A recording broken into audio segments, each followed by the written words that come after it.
Rhonda, thanks for joining me once again, where we try to simplify the very complicated. We like to try to speak to topics that come up regularly in a straightforward manner. Uh, Today's topic, the topic I'd like you to go over first, is one of the reasons we see many people we get a lot of calls on is the infamous I got a mod. In our lingo, I got a TPP, temporary trial plan payment, and I got denied the modification. I know you've been down this rabbit hole many times. What's the first thing? Again, we know we have to ask we need to ask 10 questions to get the full, to understand exactly what that means. But in general, if you can, in general, what is happening? What happens to so many of these plans that the people end up getting denied after they've made their trial payments?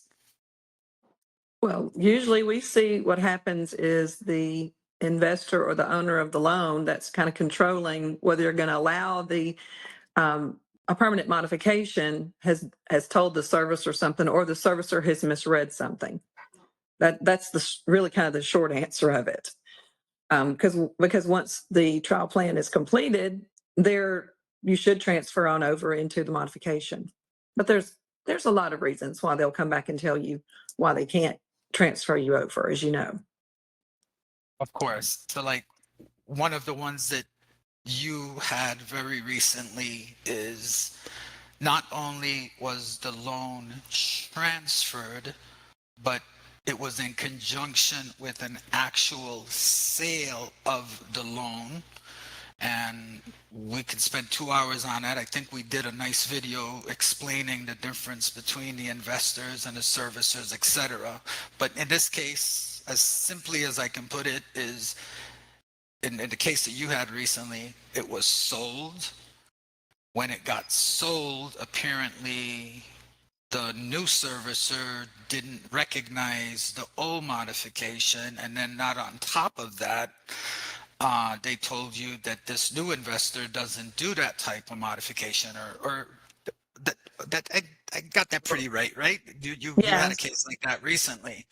we did. Uh, And remember, there was kind of two that were crazy, and both of them were, one, the client actually even signed a modification, and then after she had made several payments, out of nowhere, the servicer come back and said, "Oh, we're going to we've got to take this modification away because this modification doesn't align with what the investor allows," even though she had been a year and a half into making payments.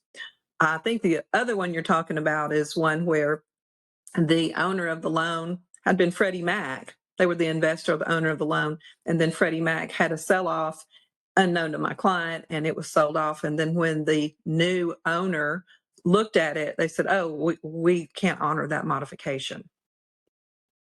right. So, and again, Rhonda, you're just so everybody's clear. There's a lot of minutia here. Rhonda is in Alabama. As far as I'm concerned, they're lucky to have her because if this client probably called the bank at nauseum, try to get this situation corrected, and as we know, it's almost impossible to get anything done over the phone anymore. Uh, you run into these rabbit holes. You find yourself in a situation like this. You really need to seek competent legal advice by somebody that really understands this madness. Oh I yeah, think I mean it drives the borrower crazy because they think, "I've done every single thing I'm supposed to do.